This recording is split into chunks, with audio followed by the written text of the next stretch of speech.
That's right. This is the walk-up song. This is probably going to get the video blocked. I got a feeling that tonight's gonna be a good night. That tonight's gonna be a good night. That tonight's gonna be a good night. A feeling that tonight's gonna be a... Okay, I have to stop it there so we don't get copyright blocked. All right. Dr. Kiana Scott, how are you today? I'm doing well, Dr. David Donkey. How are you doing today? Peeing my pants, nervous.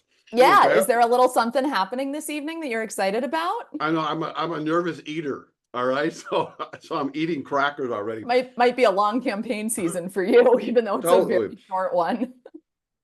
It is 10:30 a.m. on September 10th, 2024, Tuesday, a day that will live in history one way or another. All right, and I got a feeling it's going to be a good night, but that's just my walk-up song. That's like what I envision Kamala Harris's walk-up song would be. Okay. Yeah, that was a little Obama era throwback right there. Okay, good. So this is the podcast for today, and you're our resident kind of expert of how women take down the political patriarchy. Okay, so we need your expertise on all this. Kiana Scott is the founder, owner, principal driving force of Kiana Scott Strategies, which focuses on strategic advice to organizations in the civic arena, in philanthropic spaces, in organizational culture. I just made all that up. Okay. It sounded pretty good. I'll take it. Okay. All right. And she works with us on a number of things at Common Power. So Kiana also wrote the dissertation in 2015 and 16 that we thought was going to chronicle the election of the first female president of the United States, and went all the way through that election. It didn't happen. So you come with a whole ton of expertise then, plus all your political experiences. So thank you. All right. Should I have a good feeling about tonight or not? I want you to have a good feeling. I want you to have I don't want your expectations to get ahead of you, because we are in the expectations beating game right now, right? Expectations could not be higher for Kamala Harris in a number of different ways. And that, I think, is the real challenge that she has to face tonight. She's a better debater than Donald Trump. She's going to wipe the floor with Donald Trump. Can she beat the expectations she has going into this debate? And will the media let her beat those expectations? And can her campaign capitalize on whatever happens?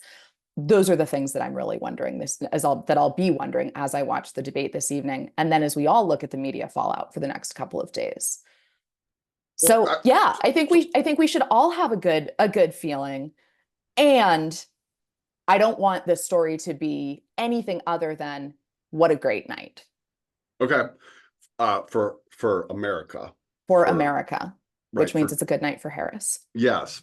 So coming into tonight, Kamala Harris has been on a whirlwind 6-week introduction to much of America. Mm-hmm. To people like ourselves and many in the Common Power world, they're very familiar with who she is and her running for president in 2019 and 2020 and being a great vice president to Joe Biden, and a force for women's reproductive rights in our society. People's reproductive rights, absolutely.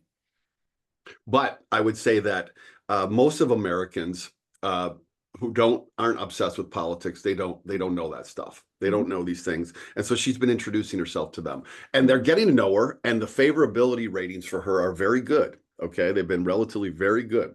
So they're really responding well to her. And tonight is going to be the most watched debate we've ever seen. It's going to be her highest profile moment. And so even though this shouldn't be solely about her tonight, it should be about a debate. The reality is that this is her crucial night. All right. Donald Trump is a known entity to Americans, and they're looking for reasons to not vote for him. Okay. So this is about her tonight. And knowing that actually makes me feel more confident. Okay. Because she rises to the moment consistently. And she's a really good debater. We haven't seen her. There's been a lot of chatter in the media classes over the last couple of days about how we haven't seen her on a debate stage like this. And true, we haven't. We haven't seen most people participate in presidential debates, right? So that's a really narrow circle. We have seen Kamala Harris in really, really high stakes debates before. Most recently, her debate against Mike Pence. When they were in the vice presidential debate. Some of the most powerful and memorable moments of that campaign came out of that debate because she capitalized on them. One of them was her famous "I'm speaking." My background is blurred, but that's what this framed print back there says. It says "I'm speaking." That was a really critical tagline for the Biden-Harris campaign at that point. And we also all remember the fly landing on Mike Pence's head, but that's not something that Kamala Harris had any control over. The point is, she rises to the occasion, as you said, and she has done this before. She is used to speaking in rooms on behalf of causes, people, communities she cares about. And she's been telling us that from the beginning. That's her entire career in public service and in politics. So this, I think, is an arena where she is really going to shine. The big question that I have is, how will Donald Trump show up? And will he help her shine, or will he bluster his way in a way that doesn't give her space, that means she doesn't have the space to do the work she needs to do? Sure. Donald Trump is not a good debater in the traditional sense of a debate being an effective conversation between two people with opposing parties. He is really, really good at taking up space and sucking the air out of the room, even when he's not speaking. Yeah. And one of the things I've been thinking about a lot in the lead up to this debate is one of his debates with Clinton in the lead up to the 2016 presidential election, when even though he wasn't speaking, I think we probably all remember this, he went sort of hulking around behind her in this really aggressive, using really aggressive body language. I couldn't tell you, as someone who cared a lot about what Clinton said in that debate, I could not tell you what she said. I could tell you how he looked. Yep. That's not what I want for Kamala Harris. But the good news, you and I have had this conversation a number of times now. The good news is that she's seen him do that. Kamala Harris has seen Donald Trump debate a number of people, Clinton and Joe Biden, in their various presidential debates. She has said before, if he does that to me, I'd turn around and say, "What are you doing?" Yeah. She's had a chance to think through some of these things in a way that Clinton wasn't able to do. So I think she's coming into this with eyes wide open, even though, and it has to be repeated a couple of times, I think, she has had so much less time to prepare for this debate than probably any other presidential nominee in history, right? Because this wasn't on her agenda. Joe Biden had been preparing for this debate for a while. Harris has just started recently.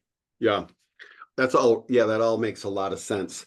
And it leads me to think about, and I talked about this a couple of days ago. I've done some teaching around this, that debates, presidential debates, political debates, this construct known as debates, where you put people on a stage and they talk to the moderators, they talk to each other, and they talk to the public through the camera. Tonight there'll be no audience, right?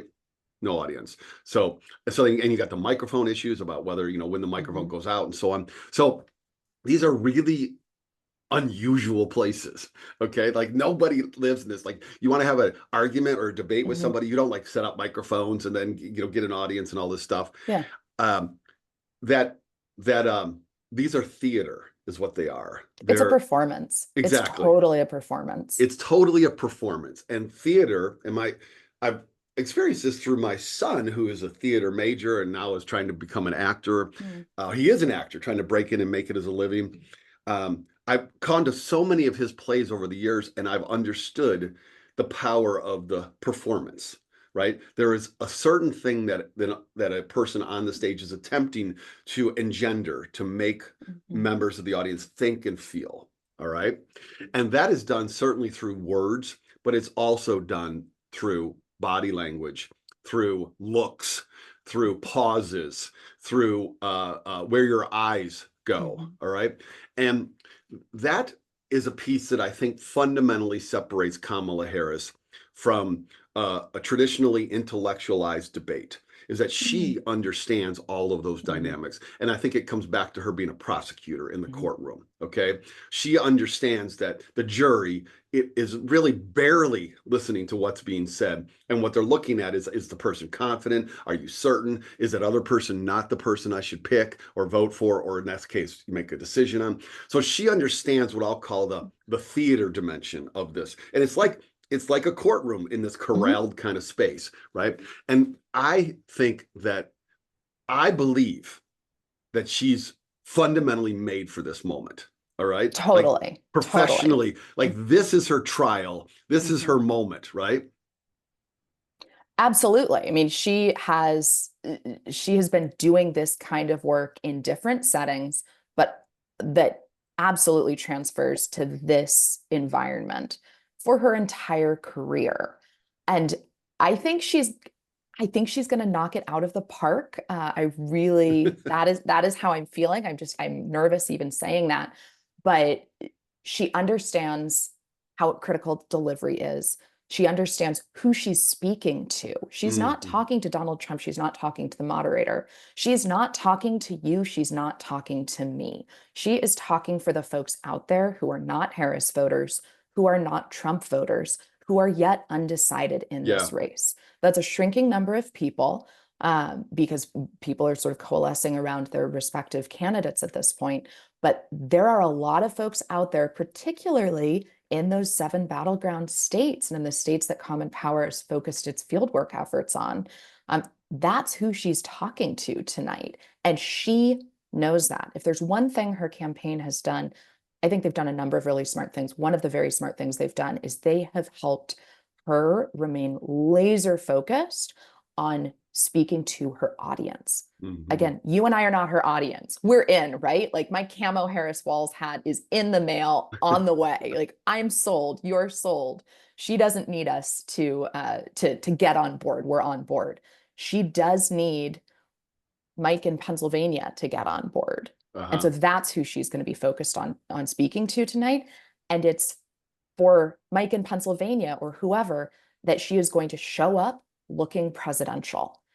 As you said in sort of the opening to this conversation, this is the first time, this is the biggest platform that she's going to be on, particularly for an undecided or apolitical audience. She gave a huge speech at the DNC. She had an amazing 4 days building up to that speech. That was for Democrats. There were some undecided folks who watched that, sure, but that was not where most people were living. A lot of people are going to either watch this debate or hear news about this debate or see clips of this debate. And I guarantee somewhere the SNL crew is getting ready for Maya Rudolph to get out on that stage and do something. Like this is a cultural moment that we are about to see happen. And they're really leaning into that. One other piece I have to mention here, she and Trump haven't ever met in person. Wow. This is going to be their first time actually meeting. That's going to be a pretty wild thing, right? We know that Trump is terrible at talking to women. He's going to have to, and we are all going to watch that. That's something I'm paying super, super close attention tonight, is how does he physically engage with Kamala Harris as they're in a room together for the first time. Kamala Harris engaging with Donald Trump, I have no qualms. Like she gets what she's doing, to your point. She knows that she's under scrutiny. She knows that that's going to be a very watched moment. But Donald Trump, I don't know, man, that could go in a number of different directions, most of which are bad for Trump as he is aiming to reach out to women voters. Right. There's got to be all, like in sports, there's all of these bets that you can make about different plays in a game. Okay. Like we thinking that someone's going to fumble here or something. Okay. Or there's going to be a timeout taken here. There's got to be all this stuff going on for this debate about Trump. Like we think he's gonna say something. Is he gonna use the word nasty? Yes. Okay. Is he going to say something that's offensively about her gender? Probably so, besides nasty, right? I mean, what's he gonna do? Is he gonna roll it? So all of those things, I agree, are mostly negative for Trump. What Trump does have, and I want to ask you to speak directly to this, is a brand of dominance. Okay. Absolutely. Yeah. That's what his hulking behind Hillary Clinton was communicating. It's why he interrupts people all the time, right? It's I'm dominant. I am dominant. And that appeals to 40% of Americans who love it. Yeah, And which is horrifying, it's just right? Like, terrible. ugh. It's everything that you and I stand against. Yeah, Okay. absolutely. Like but that's all, that's who he is, and it's who he has been for 50 years. All right. And it's So how he built a very popular brand outside of politics before he built a popular brand within politics. So if he's about dominance and he knows no other way, then he comes in tonight, and Kamala Harris, I believe the campaign has been setting her up, her campaign, in a way that she has also been building this brand of what we'll call presidential leadership. Okay. Won't call it dominance. We'll call it presidential leadership, as you just did. Her speech at the DNC that we talked about was not a nice soft speech. It was a lethal speech, to use one of her words, right? And so I believe, and I think this is the prosecutor, it's the go for the jugular political assassin kind of move. Not just trying to be the smartest person in the room, but trying to show you that I am the one who's right. You should pick me. Okay. I think it has to do with authority too. Authority. Good. And that is a word that we don't often hear ascribed to women in the public eye and in political spaces. That's what Kamala Harris is claiming. It's a specific kind of leadership. There are many different forms that leadership can sort of visibly or performatively take. She's going for authority, someone who knows what she's doing, has deep, rich experience, looks like a leader. She, I guarantee you, is not going to wear a dress or a skirt tonight because there are very gendered aspects to this. She's going to show up. She's going to wear a classic looking suit. She is going to show that she is ready for business. She wants to be seen as and to look like the person who can handle the 3 o'clock phone call. She's not going to need to say that, but that's what she needs to convey. And she needs to do that in direct contrast to, but without engaging with, Donald Trump's sort of hulking He-Man bravada performance of toxic masculinity and dominance. Kiana, that is a brilliant terminology, authority. I really think that you've nailed that. Let's unpack this for this, and we're got about 5-6 more minutes here. Let's unpack authority. What is this idea, this concept? When you say Vice President Harris, we want you to come off with an air of presidential authority. What does that mean to you? Yeah. Well, I think you can't look at her ethos of authority without also looking at Walls's ethos of empathy, right? Because on tickets with both a male and female candidate, usually women are seen as the empathetic leaders, men are seen as the authoritative leaders. In this case, we're really flipping that. As we've said previously, Walls claiming empathy has really created space for Kamala Harris to step into a position of authority. I know what I am doing. I am making the decision. I am the leader. I am in charge. Not in a dominant, I am overpowering you way, but in a, I have the expertise to do this. I am the decider.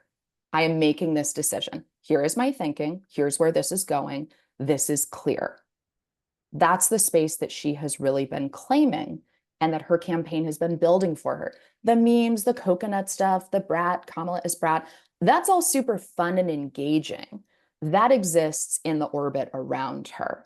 She's saying, I can be the expert in the room. I can be the person who makes the decision. The buck stops with me. I am focused on the issues. I am focused on the country. I am focused on service. By really emphasizing that the leadership she brings is a leadership of decision making and not necessarily a leadership of empathy or listening or feeling.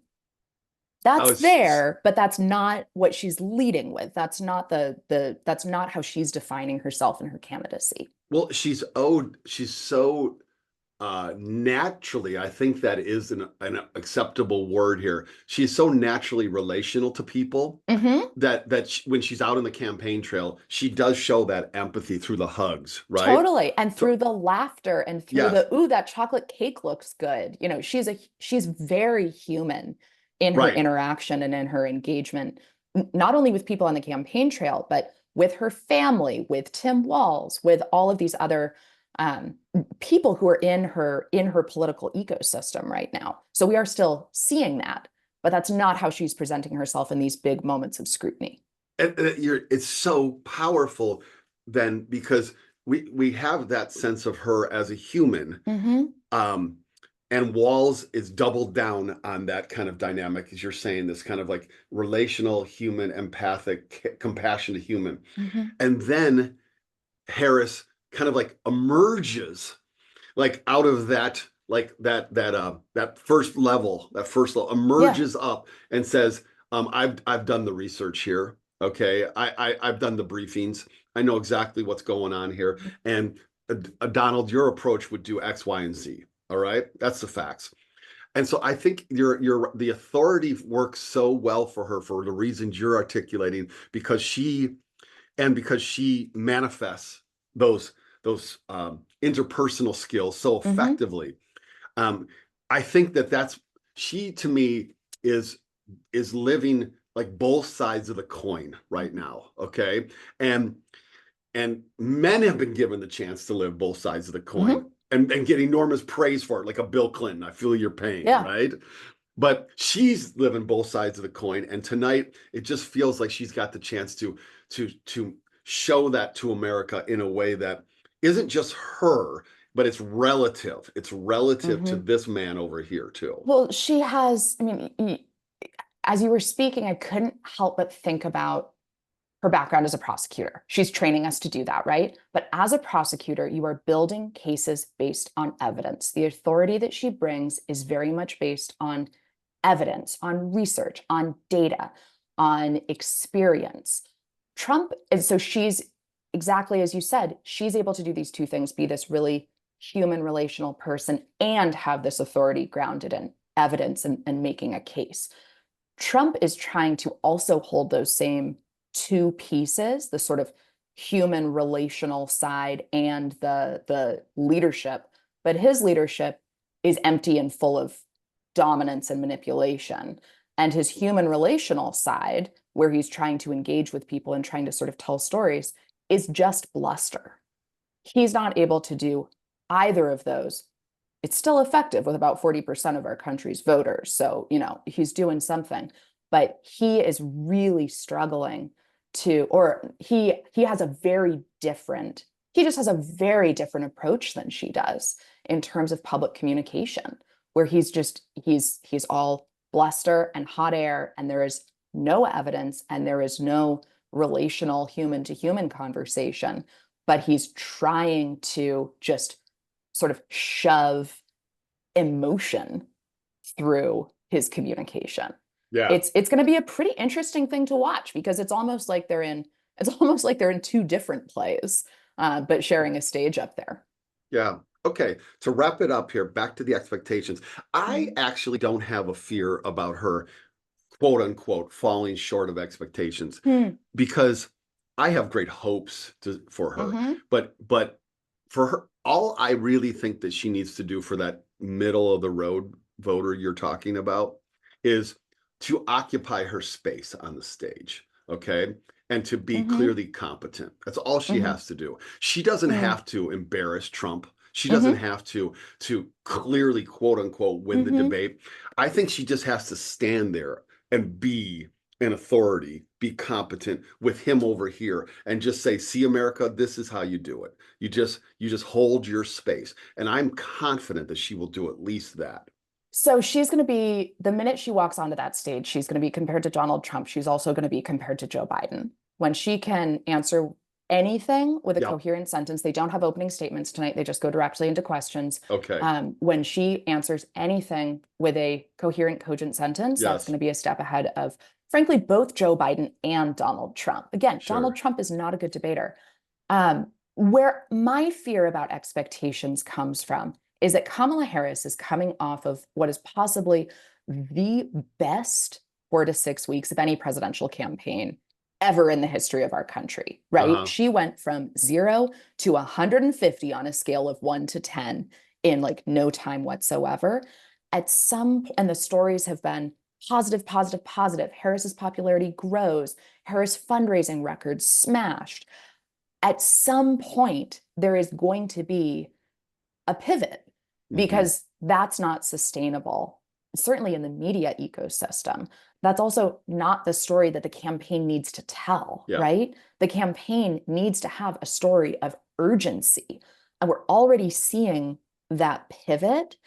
This debate comes at a really interesting moment as ballots are about to drop in a couple of states, right? Our ballots in Washington state, where you and I are both voters, they drop in 5 weeks on October 18th. So it's coming right up. She needs undecided voters to make a decision to get on board with her. She needs decided voters like you and me to keep donating, to keep making phone calls, to keep traveling to Wisconsin and Pennsylvania and everywhere else that we're going. She has to turn this pretty quickly. And so that's where I'll be watching certainly the spin from this debate and frankly the fundraising numbers from this debate. This is a huge fundraising moment for both campaigns. But Harris's folks have been fundraising hard for quite a while. They've got to keep that up. And so tonight's a really big opportunity for her not only to make a bunch of money, but then to have a bunch of positive headlines, hopefully, about that money. Yeah. Okay, to close this up here, I want to show you, this is the tweet I woke up to. All right. It's from the Kamala Harris account. It's from her campaign account.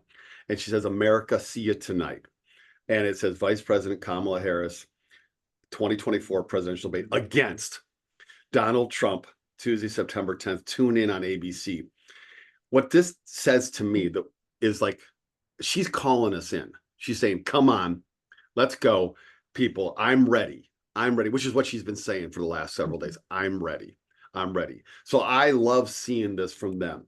I feel like she is manifesting this. This is going to happen. So I also just want to point out one small thing about that. She's saying, watch me on ABC. She's not saying live stream this on TikTok. She's focused on middle-aged and older voters there. She is not focused on the Gen Z people. She's not focused on elder millennials.